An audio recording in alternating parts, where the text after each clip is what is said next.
வணக்கம். பாலமுருகன். கரடியே காரி துப்பிருச்சு அப்படின்னு சொல்லிட்டு நம்ம ஊர்ல ஒரு பழமொழி இருக்கு. அப்படி சைமன் செபஸ்டியே அவருடைய முதலாளியை பார்த்து வள்ளு வள்ளுன்னு குலைக்க ஆரம்பிச்சிட்டாப்படி. ஏன்னு கேட்டுட்டீங்கன்னா, சில நேரம் தெய்வங்கள் வந்துகிட்டு உண்மையை பேசும் அப்படின்னு சொல்லுவாங்கல்ல, அந்த மாதிரி இந்த கரடி திடீர்னு தான் முதலாளி மேல என்ன வெறுப்பு இருந்துச்சுன்னு தெரியல, உண்மையை போட்டு கக்கு கக்குன்னு கக்கி வச்சிருக்கு.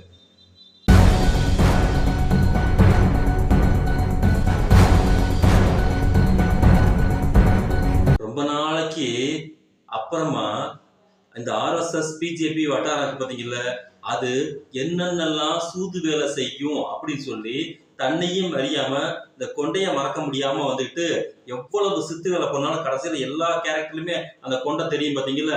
அந்த மாதிரி பிஜேபியும் ஆர்எஸ்எஸும் இப்போ ஒரு பிரச்சனையில மாட்டிக்கிட்டு முடிச்சுட்டு இருக்கு.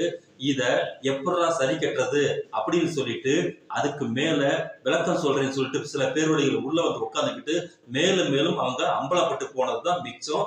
இப்போ தமிழ்நாட்டுல அந்த ஆர்எஸ்எஸ் வளர்ப்பு பிராணியா இருக்கக்கூடிய இந்த சைமன் செபஸ்டி என்ன பண்ணி வச்சிருக்காரு கேட்டீங்கன்னா, திரும்பவும் அவங்களே கொம்பு செய்ய விடுற மாதிரி ஒரு வார்த்தை சொல்லி வச்சிருக்கா. அப்படி அது என்னன்னு கேட்டுட்டீங்கன்னா, எப்ப பார்த்தாலும் நீ பாகிஸ்தானோட சண்டைக்கு போயிட்டு இருக்கிற, உனக்கு தில் இருந்துச்சுன்னா நீ சீனாவோட சண்டைக்கு போவியா அப்படிங்கிறது தான். இதை போட்டு பெரிய அளவுக்கு ஒரு குண்டை தூக்கி அவங்க மேல போடவும் காண்டுல உட்காந்துருக்கு அந்த நாகபுரி வட்டாரம். ஏன்னு கேட்டுட்டீங்கன்னா, ஏண்டா இத்தனை வருஷம் 14 வருஷமா உனக்கு எதுக்கு நாங்க தீனி போட்டு வளர்த்துட்டு இருக்கிறோம்? இஸ்லாமியர்களையும் கிறிஸ்தவர்களையும் என்னன்னு சொன்ன நீங்க சாத்தானின் பிள்ளைகள் சொன்ன, அது எவ்வளவு குளுமையான வார்த்தை. எந்த அளவுக்கு எங்களுக்கு நீ என்ன சொல்ற, எங்க கொள்கையை ப்ராப்பரா புரிஞ்சு நீ பண்ணக்கூடிய வேலை. இப்போ எங்களை ஏற்கனவே இடியாப்பு சிக்கல்ல உட்கார்ந்து இருக்கக்கூடிய எங்களை பார்த்து நீ பாகிஸ்தான் போய் சண்டை போடுவியா, பாகிஸ்தானை விட்டுவிட்டு நீ சீனா கிட்ட போய் சண்டை போடுவியான்னு கேட்டா உனக்கு எவ்வளவு தில்லும் ஏத்தமும் இருக்கும் அப்படிங்கிற சூழ்நிலை இப்போ உருவாகி இருக்கு. காரணம் என்னன்னு கேட்டீங்கன்னா, இப்போ எலெக்ஷன் நெருங்கி வரக்கூடிய நேரத்துல எப்படியாவது ஜாதி வாக்குகள் எல்லாத்தையுமே இப்ப நம்ம கலெக்ட் பண்ணி ஆகணும். ரெண்டாவது, சைமன் செபஸ்டிக்கு இருக்கக்கூடிய முக்கியமான பிரச்சனை, அந்த கட்சியில யார் இருக்கான்னு கேட்டீங்கன்னா சைமன் செபஸ்டியும் அவங்களுடைய அல்ல கைகள் 2 பேர் மட்டும் தான் இருக்காங்க. ஒரு படத்துல கவுண்டமணிகிட்ட வந்துகிட்டு செந்தில் கேப்பா, அப்படி அண்ணே கடையில என்னென்ன இருக்குன்னு சொல்லிட்டு, அது கவுண்டமணி சொல்லுவா, அப்படி சுத்தி சுத்தி பார்த்துட்டு கடையில கடை தான் இருக்குன்னு சொல்லுவாரு. அந்த மாதிரி இவங்க கட்சிக்குள்ள யார் இருக்கான்னு கேட்டா கட்சிக்குள்ள இருக்கக்கூடியது 3 பேர். காளியம்மா வரைக்கும் எல்லாத்தையும் அடிச்சு விடவும் மிச்சம் இருக்கிறது 3 ஒண்ணு சைமன் செபஸ்டி, இந்த பக்கம் லெப்ட் ஹேண்ட் ஆக்குறது யாருன்னு கேட்டீங்கன்னா இது யாரு லெப்ட் ரைட்டு, இவங்களுக்கு எல்லா ஹேண்டுமே ஒண்ணுதான். ஒண்ணு சாட்ட மாமா பையில, இன்னொன்னு இடுமாவாங்க கார்த்திக். இவங்க தவிர அந்த கட்சியில வேற யாருமே இல்லை. காரணம், இவங்களுக்கு பேமெண்ட் சோர்சஸ் எல்லா பக்கமும் லாக் ஆகி நிக்கவும் என்ன பண்றது ஏது பண்றதுன்னு தெரியாம முழிச்சிட்டு இருக்கும் போது இப்போ ஆர்எஸ்எஸ் வளர்த்திருக்கக்கூடிய மிகப்பெரிய பிரீடரா நிக்கக்கூடிய விஷயம் எதுன்னு கேட்டீங்கன்னா, இந்த விஜய் அப்படிங்கிற ஒரு நடிகர் இப்ப இந்த கோமாளி கூத்து ஒவ்வொரு நாளும் பயங்கரமான கோமாளி கூத்த பண்ணி எல்லாம் நமக்கு அதிர்ச்சி வைத்தியம் கொடுக்குறானுங்களோ இல்லையோ, விஜய்க்கு அதிர்ச்சி வைத்தியம் கொடுக்குறாங்க. ஏன்னா கேரவன் மேல டமார்னு கீழே தலைவா வணக்கம் அப்படின்னு சொல்லவும் விஜயே நடுநடுக்கி போய் பவுன்சர் எல்லாம் உள்ள போய் உட்காந்துக்கிட்டா. அப்படி அந்த அளவுக்கு இன்னைக்கு வீடியோ எல்லாம் பயங்கரமா தாறுமாறா வைரல் ஆகி ஓடிட்டு இருக்கு.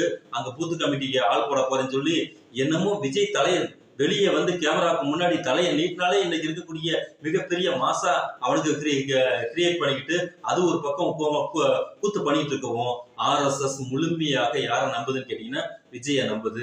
ஏன்னா இந்த டம்மி பீஸ 15 வருஷம் வாய் அதிகமா இருக்கு. அதனால இந்த வாயை வச்சுக்கிட்டு நம்ம இங்க மிகப்பெரிய அளவுக்கு புரட்டி போட்டுடலாம். ஏன்னா திராவிடர் இயக்கம்ங்கிறது அங்க வெறும் பேச்சினால் வளர்ந்த இயக்கம், கவிதையால் வளர்ந்த இயக்கம், கட்டுரையால் வளர்ந்த இயக்கம். இங்க என்னது மிகப்பெரிய அடுக்கு மொழி வசனங்களால் வளர்ந்த இயக்கம் அப்படின்னு சொல்லி அங்க கணக்கு போட்டு யாரா எழுதி கொடுக்கவும், அதே போல இந்த சைமன் செபஸ்டியும் நல்ல பேச்சின் அடிப்படையில் டெவலப்மெண்ட் பண்ணி விட்டா மக்கள் மயங்கிடுவாங்க. அதன் அடிப்படையில இங்க வாக்குகளை ஃபுல்லா அள்ளி குமிச்சிடலாம். ரெண்டாவது, பெரியாரிசத்தையும் வேரோடி மண்ணோடையும் நம்ம காலி பண்ணிடலாம்.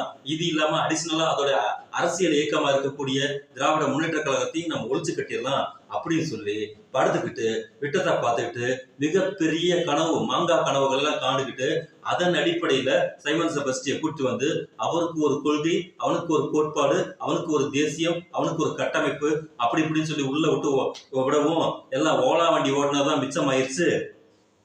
காரணம் அந்த பேச்சுக்கள் அனைத்தும் தெருவில் அம்பலமாகி நிற்பதை பார்த்த RSS அதிர்ச்சியில் உறைந்து போய்விட்டது. அண்ணனுக்கு இங்க ஒரு பிரச்சனையுமே கிடையாது. கையில காசு வாயில தோசை, எவ்வளவுக்கு எவ்வளவு பேமெண்ட் கொடுக்குறியோ அவ்வளவுக்கு எவ்வளவு பேச்சு வெளியில வரும்.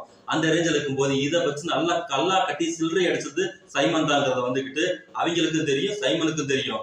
ஆனா அப்பாவி கீழே இங்க என்ன சொல்றது, இந்த விசில் அடிச்சுக்கிட்டு நிக்கிறாங்க பாத்தீங்கன்னா இந்த ஜாபியஸ் கூட்டம், அவங்களுக்கு தான் என்ன சொன்னாலும் புரிய மாட்டேங்குது. அதுல அறிவு சார்ந்து யோசித்திருக்கக்கூடிய ஆட்கள் எல்லாம் கிளம்பி அவங்க இடத்துக்கு போய் சேர்ந்துட்டாங்க.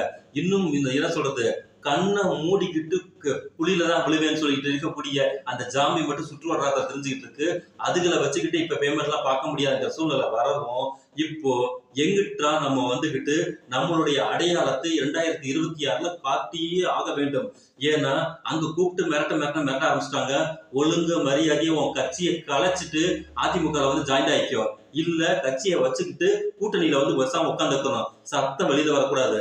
ஏதாவது ஏட்டி கூட்டிய பேசுனா வண்டியா பேசிக்கக்கூடிய உன்னோட கிளிப்பிங்ஸ்ல எதையாவது உன்னை தூக்கி போட்டு முன்னாடி விட்டு உன்னுடைய அரசியல் வாழ்க்கையை சோழியை ஒழிச்சிருவேன்னு சொல்லி முதலாளி மிரட்டி வைக்குவோம். இப்ப என்ன பண்றதுன்னு தெரியாம அவன் சைடு கேப்ல உட்காந்து யோசிச்சுட்டு இருக்குவோம்.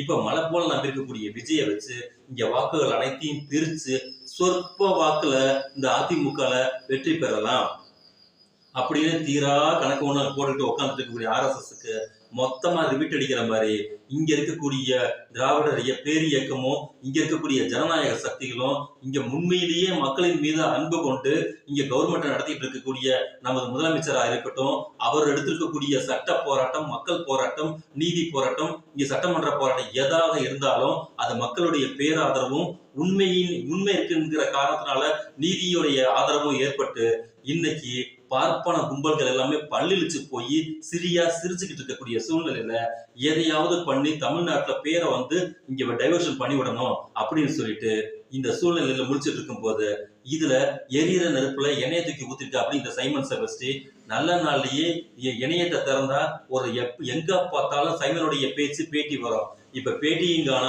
ஒன்னையும் காணா, ஒரு வார்த்தையும் காணா, சும்மா 10ஓட 11 டம்மி பீஸா போய் நிற்கும் போது மிகப்பெரிய சோகம் அந்த ராவணன் குடியில விழுந்து கிடக்கும் போலக்கு.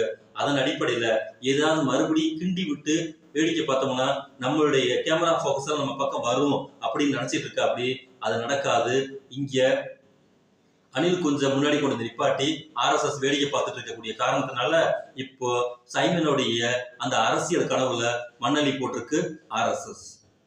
ஆரம்பிக்கலாம்.